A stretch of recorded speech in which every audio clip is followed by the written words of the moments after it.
Pour tout Chinois, la nourriture est ce qu'il y a de plus important dans l'existence depuis des milliers d'années. Cela n'est pas seulement à l'origine de la richesse de la culture culinaire, mais c'est tout aussi bien le reflet des réflexes élémentaires de survie que celui de la vigilance face à toute détresse dans une civilisation agraire comme la Chine.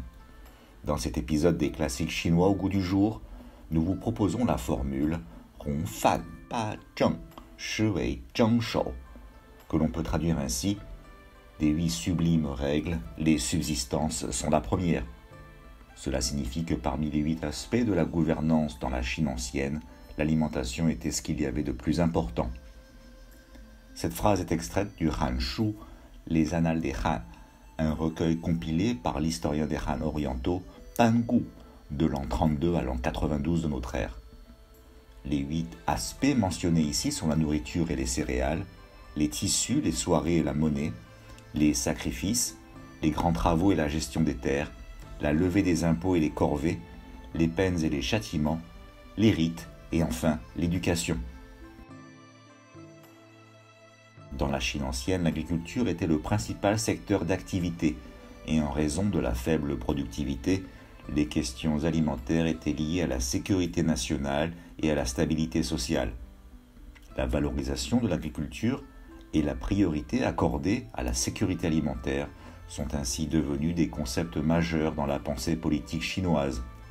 Force est de constater que toutes les dynasties ont placé la question de l'alimentation au centre de leur gouvernance. Les expériences qu'ont vécues nos ancêtres sonnent encore comme un avertissement pour les contemporains. Xi Jinping a cité à plusieurs reprises cette maxime pour souligner que dans la gouvernance du pays, la résolution des questions liées à l'alimentation restait toujours et encore la priorité des priorités.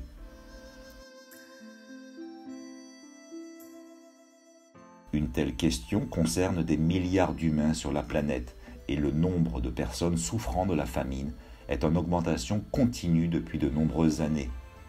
Si l'on ajoute les effets néfastes du changement climatique et du Covid-19 sur la production agricole, la situation n'incite guère à l'optimisme.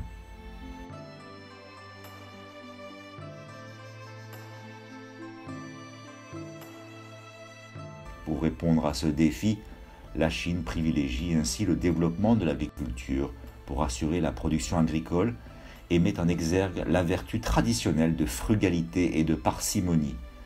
Actuellement, la question du gaspillage alimentaire fait l'objet d'une grande attention.